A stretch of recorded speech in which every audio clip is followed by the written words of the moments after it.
Le fermier et le loup, écrit par Alexis Loret.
Dans les terres du Nord où le vent taille la roche et où la neige ensevelit les vivants comme les morts, il existait une vallée maudite par des hivers sans fin. Les montagnes y dressaient leurs arêtes noires comme des lames brisées, et les forêts, lourdes de givre, murmuraient des secrets que seuls les corbeaux comprenaient. Dans cette vallée vivait un homme du nom de Éric, et comme il était sage, on le nommait Éric le Sage. Sa ferme se tenait à l'écart des autres, au bord d'un lac figé la moitié de l'année. Il y élevait des moutons, au pelage épais, et cultivait une terre maigre qu'il savait amadouer. Sa carrure était frêle, ses épaules ne portaient ni cicatrices ni trophées, mais son regard, clair comme la glace d'hiver, voyait loin.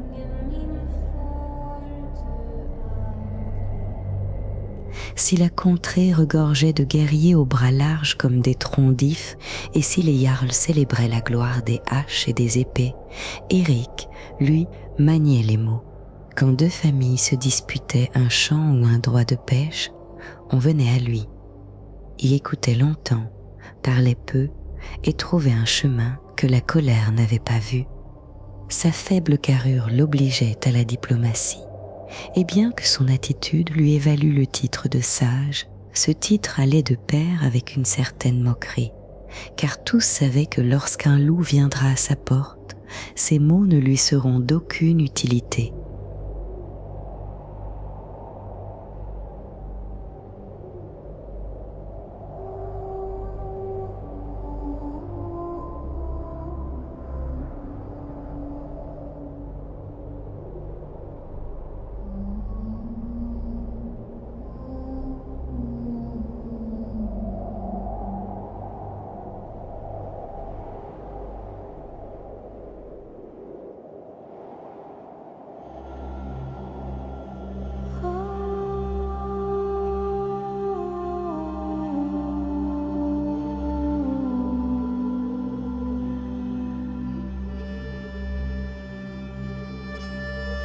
Avec le temps vint l'hiver, avec l'hiver vint la faim et avec la faim vinrent les loups.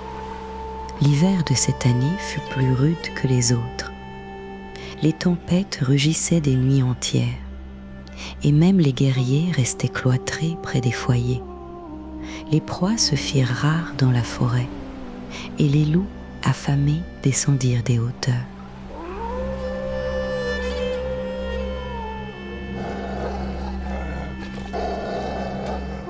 Un loup en particulier concentrait toutes les craintes.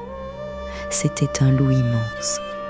Son épaisse fourrure de jais était aussi noire que la nuit la plus profonde. On disait de lui qu'il avait les yeux aussi brûlants que des charbons ardents. Mais nul ne pouvait vraiment en attester, car personne n'avait survécu à sa rencontre.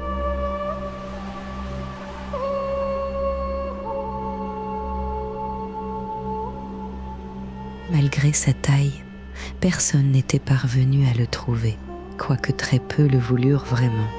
On ne le voyait que lorsqu'il passait à l'attaque, et ce n'était que pour laisser derrière lui qu'enclos éventré, bêtes égorgées et parfois même des hommes gisant dans la neige rougie.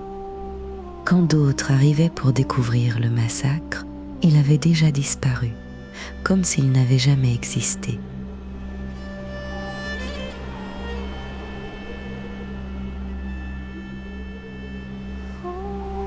On le disait invulnérable. Ni les épées, ni les lances, ni les flèches ne pouvaient le tuer. Et on finit très vite par dire qu'il était un esprit vengeur, envoyé par les anciens dieux, ou un dieu destructeur marchant sous la forme d'un loup.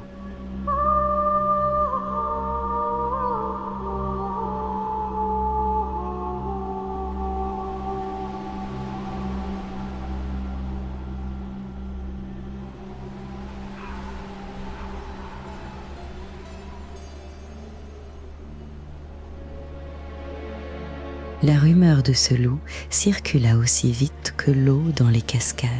On la murmurait près des foyers, on la répétait à voix basse dans les étables, et même les guerriers, d'ordinaire si prompts à rire des peurs des hommes simples, se montraient plus silencieux lorsqu'elle était évoquée. Éric était intrigué par ce grand loup. Le fermier n'était pas homme à croire aveuglément les rumeurs. Il savait que les histoires grandissent à chaque bouche qui les répète, comme la neige lors d'une avalanche. Mais il savait aussi que, dans toute rumeur, il y avait une part de vérité. Il sentait que ces rumeurs ne disaient pas tout sur lui.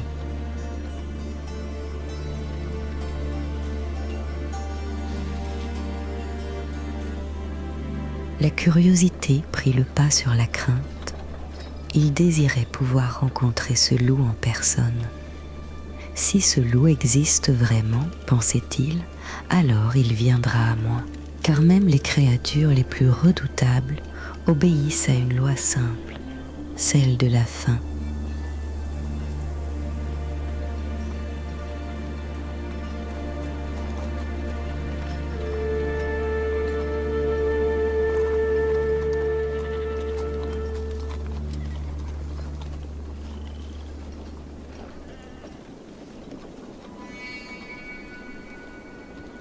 La ferme d'Éric se trouvait loin des villages et plus loin encore des guerriers. Nulle palissade haute, nul groupe d'hommes armés ne veillait autour de ces terres. Seulement quelques moutons, une grange de bois sombre et la fumée lente de son foyer montant dans l'air froid.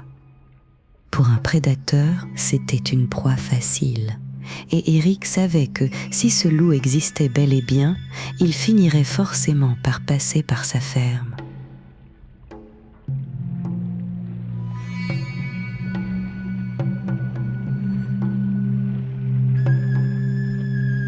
Éric laissa l'enclos moins fermé qu'à l'ordinaire. Il abattit une brebis vieillissante et suspendit sa carcasse non loin de la lisière de la forêt, là où le vent emporterait l'odeur du sang dans les collines. Puis il attendit des jours durant.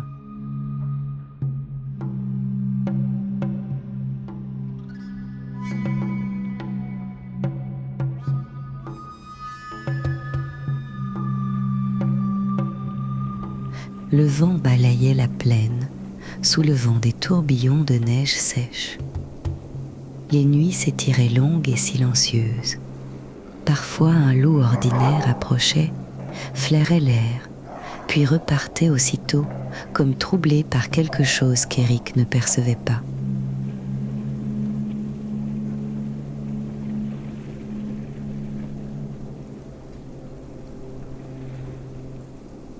Un soir, alors que la lune découpait la neige d'une lueur d'acier, quelque chose changea dans l'air.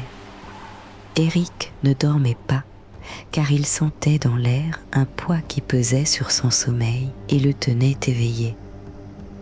Quelque chose approchait, il pouvait le sentir. Ce ne fut pas un bruit qui l'annonça, mais un silence. Les arbres cessèrent de craquer sous le gel.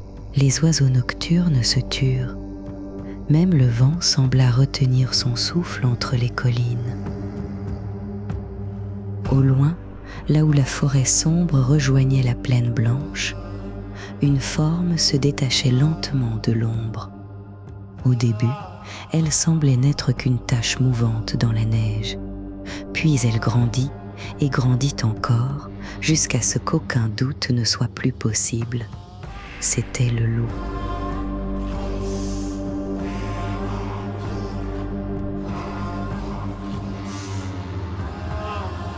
Il descendit des collines dans un silence d'ombre.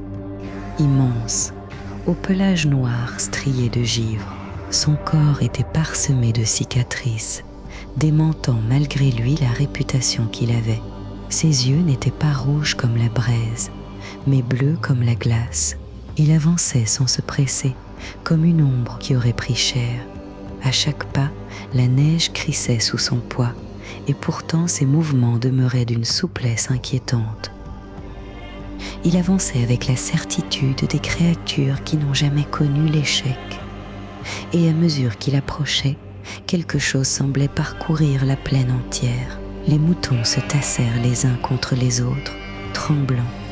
Le chien d'Éric, d'ordinaire prompt à aboyer, se coucha ventre contre terre.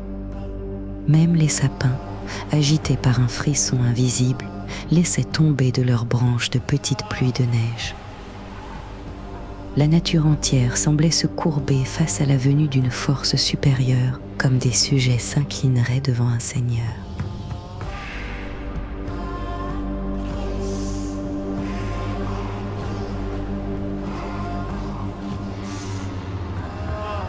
Comme il était sûr de sa force, il ne prit même pas la peine de l'embusquer.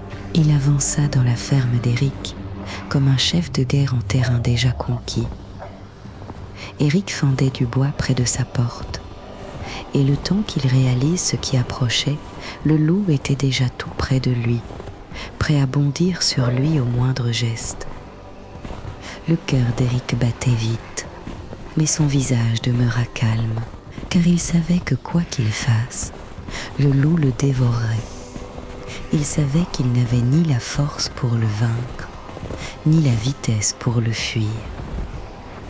Il n'appela pas à l'aide, car personne ne serait venu à temps.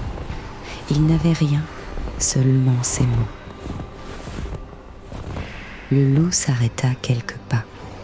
Sa respiration fumait dans l'air glacé, et d'une voix qui semblait naître du vent lui-même, il dit « Homme, j'ai faim, et ta chair, comme celle de tes bêtes, apaisera ma douleur. » Éric s'appuya sur sa hache, non pour la lever, mais pour s'y tenir droit, et d'une voix qu'il força la plus calme possible, il lui répondit « Grand loup, c'est un vrai honneur que de te rencontrer enfin.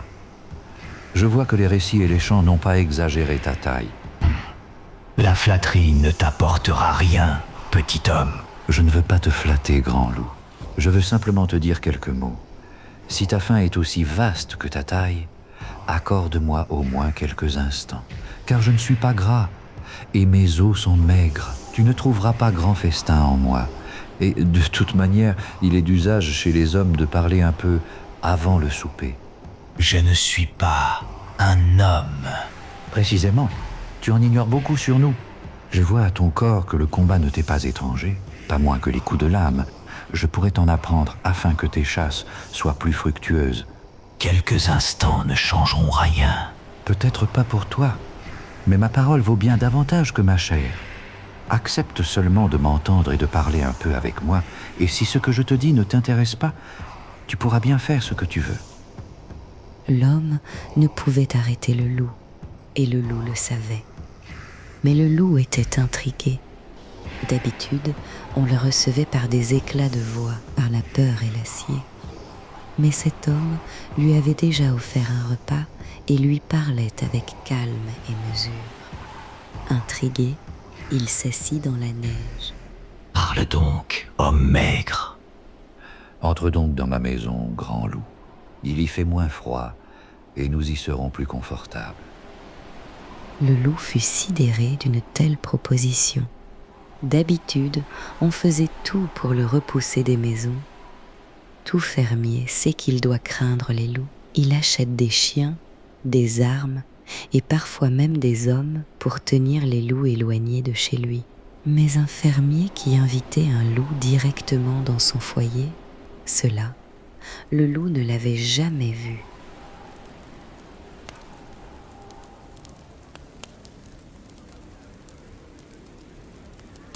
Éric entra dans sa maison et revint avec un seau de lait encore tiède, une miche de pain noir et quelques morceaux de porc salé. Ce n'est pas chair de mouton, mais cela te donnera force pour m'écouter. Le loup huma, goûta et engloutit. Ce n'était pas assez pour le rassasier, mais suffisant pour apaiser la morsure immédiate de la faim. Tu gagnes du temps, homme. Mais le temps finit toujours par appartenir au plus fort. Est-ce vrai? Dis-moi, ô grand loup, si tu me manges ce soir, que se passera-t-il demain? J'aurai encore faim. Et alors? J'irai à une autre ferme. Je prendrai d'autres moutons. Éric hocha la tête. Et les chiens? Je les tuerai. Et les hommes? Je les tuerai aussi. Je ne doute pas de ta force, ô grand loup, mais les hommes sont nombreux et ils s'adaptent vite. Ils ne laisseront jamais un loup comme toi libre dans la nature d'épecer leur village. Ta force les effrayera et tu gagneras de nombreux combats. Mais plus tu gagneras, plus tu perdras. Que veux-tu dire par là? À force de tuer guerrier après guerrier, ton nom grandira. Les scaldes chanteront ta férocité. Et quand les champs deviennent trop sombres, les hommes s'unissent. Ils oublient leur querelle. Ils lèvent une chasse collective, non plus pour défendre une ferme, mais pour effacer une menace. Ils formeront une chasse. Ils traqueront ta piste sur des lieux. De collines en vallée, de forêt en rivière gelée. Tu en tueras un, puis un autre. Ta légende grandira. Si ta force est plus grande qu'on ne le pense, alors tu finiras par affronter le royaume entier. Mais chaque combat te blessera un peu plus. Les pièges se multiplieront.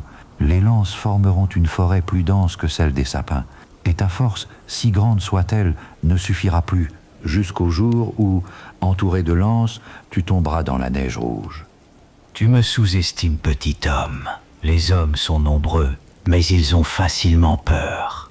Je tuerai tous leurs guerriers. Je leur ferai peur. Et quand ils n'auront plus de guerriers à faire tuer, alors je serai libre.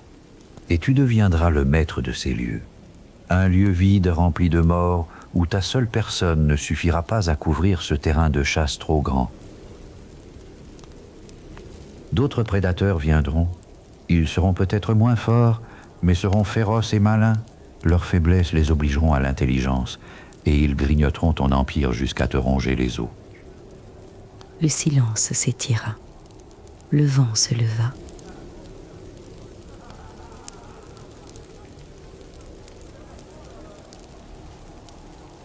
Ainsi va le monde. La force appelle la force, le sang appelle le sang. Et dans cette guerre qu'est la vie, nul ne gagne vraiment. Le loup fixa l'homme. Dans ses yeux brillait une lueur farouche. Je suis un loup. Je chasse, je me bats et je tue. Il n'est pas obligé d'en être ainsi. Je te crois plus que cela. Que me proposes-tu, homme sans griffes? Éric fit quelques pas, lentement, comme pour se rapprocher du feu. Vois-tu cette ferme? Elle est pauvre, mais elle m'a nourri longtemps. Si tu me manges ce soir, ta faim sera comblée pour 1 heure, peut-être 2, puis elle reviendra. Le loup gronda doucement, mais n'ajouta rien. Éric continua. La faim revient toujours. Et alors tu descendras vers une autre ferme. Et de ferme en ferme, de bataille en bataille, ta faim t'entraînera vers ta mort. Tu as faim chaque hiver? Moi je crains chaque hiver la venue des tiens. Nous sommes ennemis par habitude, non par nécessité. Reste. Le loup découvrit ses crocs. Rester dans ton enclos? Non, à mes côtés. Les yeux du loup flamboyèrent. Je ne garde rien. Je prends. Prendre nourrit un jour, garder nourrit les hivers. Reste près de ma ferme, protège mes bêtes des autres loups, éloigne les voleurs et les bêtes sauvages. Ta présence seule sera une muraille plus forte que le bois. En échange, je te nourrirai chaque jour, sans chasse, sans blessure et sans trac. Je deviendrai ton chien. Non, mon ami.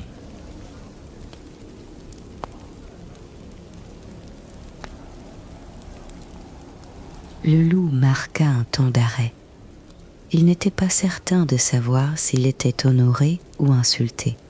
L'habitude de la guerre lui avait rendu la parole suspecte, et en cet instant, il ne pouvait ressentir autre chose que de la méfiance. Dis-moi, petit homme, pourquoi me proposes-tu cela?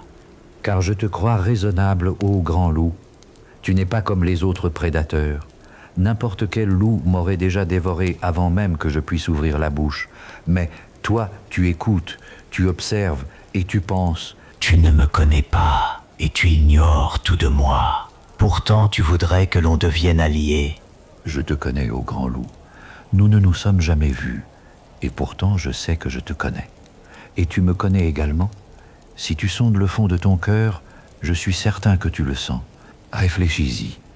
Si tu restes ainsi sauvage, tu vivras dans la peur et la terreur. Tu ne connaîtras que l'acier des lames, la pointe des flèches et les jets de sang. Je te propose plus que cela. Si c'est le sang que tu veux, tu en auras autant que tu le désires, car les guerres ne manquent pas. Mais ce ne sera plus pour tuer inutilement, mais pour construire, et chaque victoire que tu auras te rendra plus fort.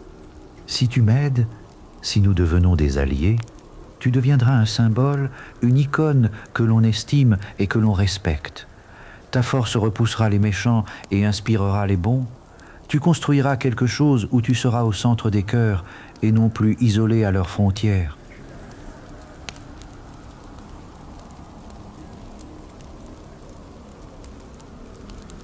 Le loup se tut longtemps. La neige s'abattait avec colère et tourbillonnait autour de la maison comme dans l'œil d'un cyclone. Pourquoi te croirais-je? Parce que je suis faible. Je n'ai que ma parole. Si je te trompe, je mourrai. Si tu me trahis, je mourrai. Notre accord repose sur la confiance et non sur la peur. Le loup sentit, dans la voix de l'homme, une force différente de celle des guerriers. Ce n'était pas la force du bras, mais celle de l'esprit qui voit plus loin que l'instant.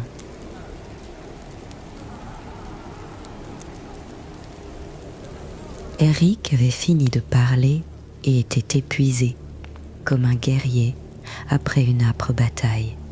Il ne pouvait plus rien ajouter d'autre. Il savait que certains mots, une fois prononcés, doivent être laissés au silence pour trouver leur chemin.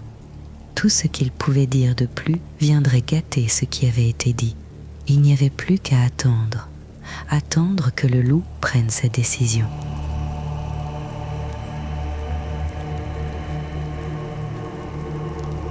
Le loup resta longtemps immobile après les paroles d'Eric. Le vent glissait sur la plaine, soulevant de minces voiles de neige qui passaient entre eux, comme des esprits silencieux. Les braises de ses yeux ne quittaient pas l'homme, et dans ce regard, il n'y avait ni colère ni hâte, seulement une pensée lente, étrangère à la plupart des bêtes. Le loup détourna enfin la tête et regarda les collines d'où il était venu. Là-bas s'étendaient les forêts sombres, les vallées profondes et les chemins invisibles que suivent les chasseurs. C'était un monde qu'il connaissait bien, un monde de poursuites, de crocs et de blessures, un monde où chaque victoire appelait une nouvelle fin. Il repensa aux chiens qui mordent les flancs, aux lances qui sifflent dans l'air glacé, aux hommes qui se rassemblent lorsque la peur devient trop grande pour rester isolé. Puis il regarda de nouveau la ferme, une seule maison, un seul homme, quelques bêtes serrées derrière une barrière de bois, un lieu facile à détruire ou facile à garder. Le loup s'avança encore de quelques pas. Eric sentit le souffle chaud de la bête dans l'air froid de la nuit. Homme, tu parles comme si tu connaissais le monde. Eric répondit simplement. Je connais les hommes, et cela suffit. Le loup montra ses crocs, Et tu crois pouvoir me nourrir mieux que la chasse? Non. Je crois seulement pouvoir te nourrir plus longtemps et plus sûrement. Le silence revint encore une fois. Puis le loup sortit de la maison.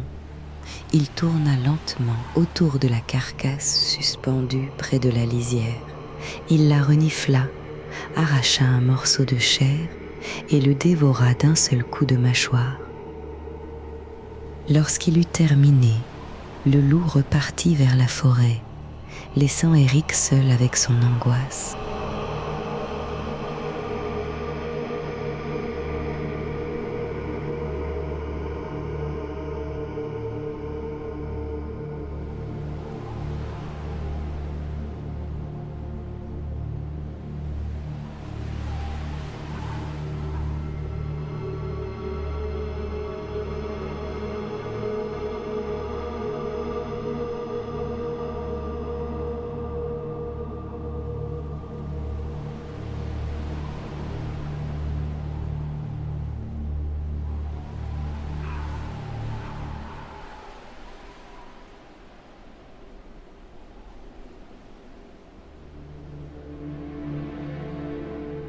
Le lendemain soir, il vit la silhouette du loup assise près de sa ferme, son regard tourné vers la plaine. Eric comprit alors que le choix avait été fait. Quand il lui parla, le loup l'avertit. « Je resterai jusqu'au dégel. Si tu mens, je te dévorerai le premier. » C'est juste. Ainsi, ce soir-là, le plus redouté des prédateurs des collines ne repartit pas dans l'ombre. Et pour la première fois depuis longtemps, le grand loup ne dormit pas comme un chasseur, mais comme un gardien. Ainsi naquit un pacte nouveau dans la vallée, celui d'un faible fermier et d'un puissant loup. Le grand loup ignorait tout de la vie domestique. C'est pourquoi il continuait de parcourir la vallée et de chasser. Mais ses chasses n'étaient plus si féroces et il revenait toujours vers la ferme d'Eric pour honorer sa parole.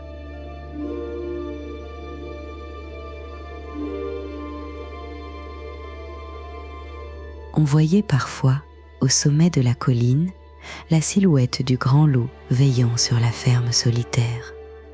Tous les loups restèrent loin, et les plus féroces bandits n'osaient pas approcher. En échange de sa présence, Eric fit tout ce qu'il avait promis, et le loup, d'abord suspicieux, se rendit compte qu'il n'avait pas à se plaindre, et que cet homme frêle était bel et bien son ami. Les villageois remarquèrent que les attaques cessèrent. Ils apprirent vite la présence d'un grand loup dans la ferme d'Eric. On murmura qu'il avait apprivoisé la mort elle-même. Beaucoup cherchèrent à en apprendre sur ce loup, et certains complotèrent pour le capturer et le ravir à Eric. Le grand loup aurait pu tous les tuer, mais Eric était habile et pensait bien. Il sut retenir le loup et dompter les esprits. Quand la parole ne suffisait plus, le loup sortait ses crocs, et tous retournaient chez eux. La ferme d'Eric se développa et grandit très vite. Au fil du temps, de plus en plus de personnes se joignirent à sa ferme. Des paysans, mais aussi des guerriers et même bientôt des étrangers jusqu'auxquels la rumeur du grand loup était parvenue. Tous se joignirent à Eric et très bientôt la ferme devint un hameau. Le hameau un fortin, le fortin un bastion, le bastion un château, et tout autour du château florissaient les maisons, les champs et les hommes. Un tout nouveau pays germait autour d'Eric, et au cœur de ce pays se trouvait la figure du grand loup qui, toujours, veillait sur les habitants. Ce n'était plus le loup haï et craint par tous, mais le loup aimé et respecté. C'était le loup protecteur, le loup juste, celui dont la présence seule suffisait à faire loi. C'était la force alliée à la sagesse.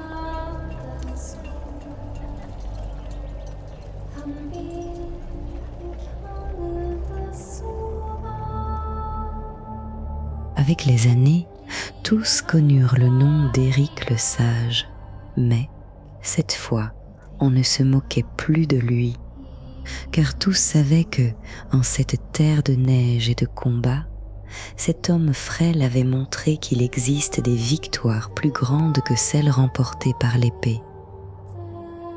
Tous les hommes comprirent peu à peu que la force qui tue et la force qui pense ne sont pas égales, car la première s'épuise dans le sang versé, tandis que la seconde bâtit des alliances qui durent au-delà des hivers.